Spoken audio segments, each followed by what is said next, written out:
these leaders of M23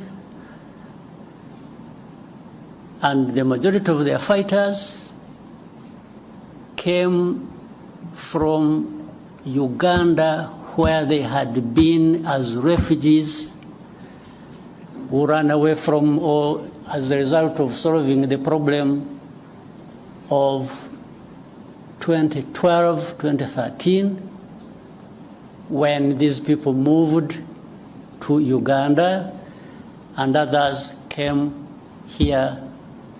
I remember for specific actually number, those who came here were between 500 and 600,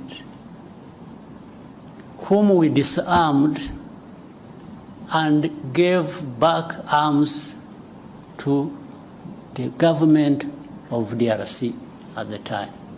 And had been kept here for a long time until when things as they kept changing, the government of DRC used to send even their officials to come and speak to people here where we had held them in camps, to speak to them purportedly to resolve their problems. It went on back and forth for a long time.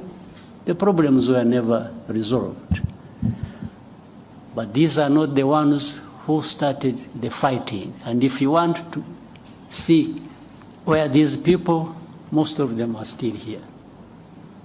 The fighting was started by the main group that was in and from Uganda. So how did it become Rwanda's problem, honestly? Alright, oli kuyiga update CV kusinzira okubanga otuwuliriza era nga okola kyamaanyi nnyo okwekumira ku mayengo gano. Abali emitala w'amayanja mbalamusizaako nnyo mwebale kwekumira ku mayengo gano.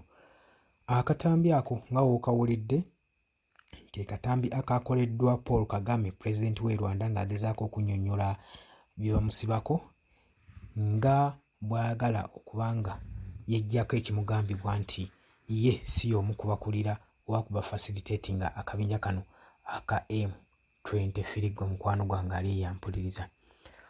Okusinziira ku kigenda mu maaso eri akabinja kano aka M23, ye Poul Kagame agamba nti akabinja kano baali bamu ku ba refugees Mwami Museveni bye yasenza mu Uganda, era mwe mwava akabinja akatandikawo akabinja kabayekera ka M23.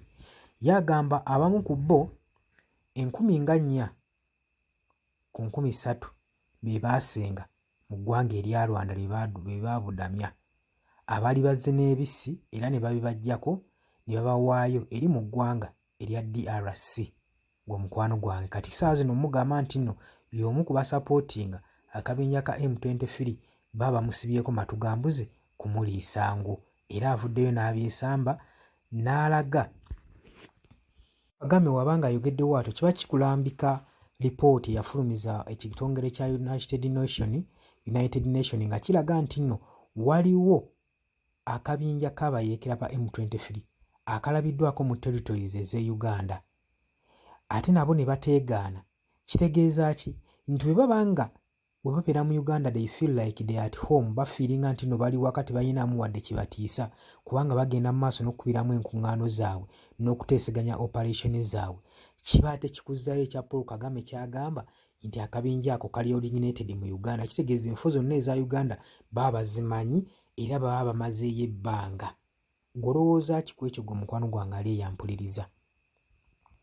Wakkiriza obagaana tosobola kukola operation ng'ezo ez'obutujju ewantu w'oteesiga, ewantu w'otomanyi, ewantu kiteekeddwa okuba nga omanyiwo, weesigawo, era nga n'abaliyo banno nga tosobola kuba ng'olina b'obuusabuusa, nga tolina kikutiisa, nga tosobola kubeera ng'oli intimidated ku kyonna ky'oba ogenda okukola.